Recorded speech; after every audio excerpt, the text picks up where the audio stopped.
भक्ति मर्यादा का ये तीसरा पार्ट है। तो देखते हैं हम यहाँ पर सभी संतों व ग्रंथों का सार यही है कि पूर्ण गुरु जिसके पास तीनों नाम हैं और नाम देने का अधिकार भी हो, से नाम लेकर जीव को जन्म मृत्यु रूपी रोग से छुटकारा पाना चाहिए, क्योंकि हमारा उद्देश्य आपको काल की कारागार से छुटवा कर अपने मूल मालिक कवि देव के सतलोक को प्राप्त करवाना है। कबीर देव ने अपनी वाणी में कहा है कि एक जीव को काल साधना से हटाकर पूर्ण गुरु के पास लाकर सत उपदेश दिलाने का पुण्य इतना होता है कि जितना करोड़ गाय बकरे आदि प्राणियों को कसाई से छुटवाने का होता है, क्योंकि यह अबोध मानव शरीरधारी प्राणी गलत गुरुओं द्वारा बताई गई शास्त्र विरुद्ध साधना से काल के जाल में फंसा रहकर न जाने कितने दुखदायी 84 लाख योनियों के कष्ट को झेलता रहता है। जब यह जीवात्मा की शरण में पूरे गुरु के माध्यम से आ जाती है, नाम से जुड़ जाती है, तो फिर इसका नाम जन्म तथा मृत्यु का कष्ट सदा के लिए समाप्त हो जाता है और सतलोक में वास्तविक परम शांति को प्राप्त करता है। अब प्रश्न आता है कि आजकल गुरु ज़्यादा से ज़्यादा शिष्य बनाकर अपनी योग्यता का प्रमाण दिखाते हैं, अर्थात हर कोई 4 कथा सीख लेता है और कहता है कि मैं भी नाम दे देता हूँ और भोली आत्माओं को काल के जाल में डाल देता है। चूँकि शास्त्रों के विरुद्ध नाम उपदेश देने वाले और जपने वाले सभी निश्चित ही नरक के अधिकारी होंगे और उनको नरक में उल्टा लटकाया जाएगा, यह कथन शास्त्र ही बताते हैं। इसी कथन को सिद्ध करने के लिए एक संक्षिप्त रूप से हम बताते हैं। एक समय की बात है कि सभी को पता चला कि राजा परीक्षित को 7वें दिन सर्प डसेगा और उसकी मृत्यु होगी। इस बात का पता लगने पर सभी ने सोचा कि 7 दिनों तक राजा परीक्षित को भगवान की कथा सुनाई जाए, ताकि इसका यहाँ से मोह हट जाए और प्रभु के चिंतन में लग जाए, क्योंकि मरते समय जिसकी जैसी भावना होती है वह उसी को प्राप्त होता है। सभी ने कहा कि अति उत्तम है, लेकिन अब कथा करे कौन?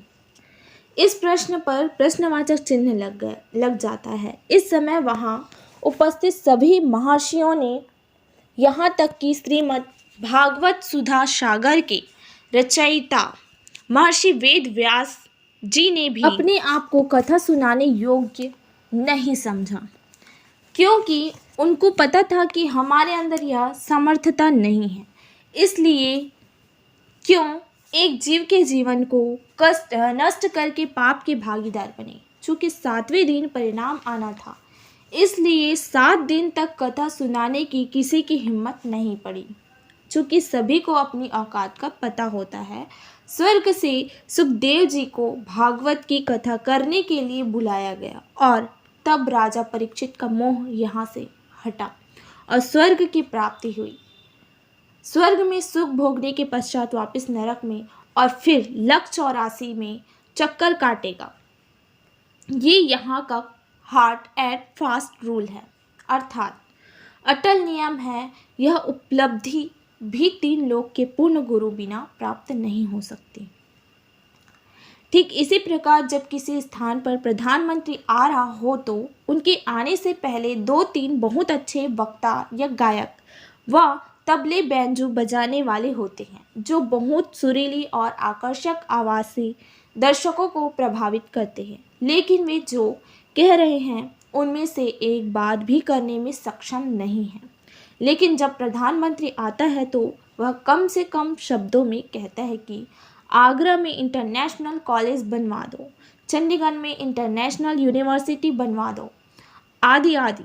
सिर्फ इतना कहकर पीएम साहब चले जाते हैं। उनके कहने से अगले दिन ही वह कार्य प्रारंभ हो जाता है, क्योंकि उनके वचन में शक्ति है।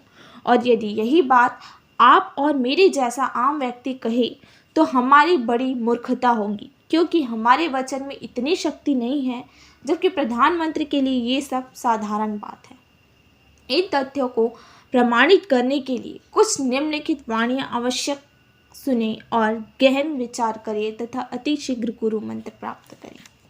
कबीर पंडित और मशलजी दोनों सुझे नाही, औरों ने करे चांदना, आप अंधेरे माही।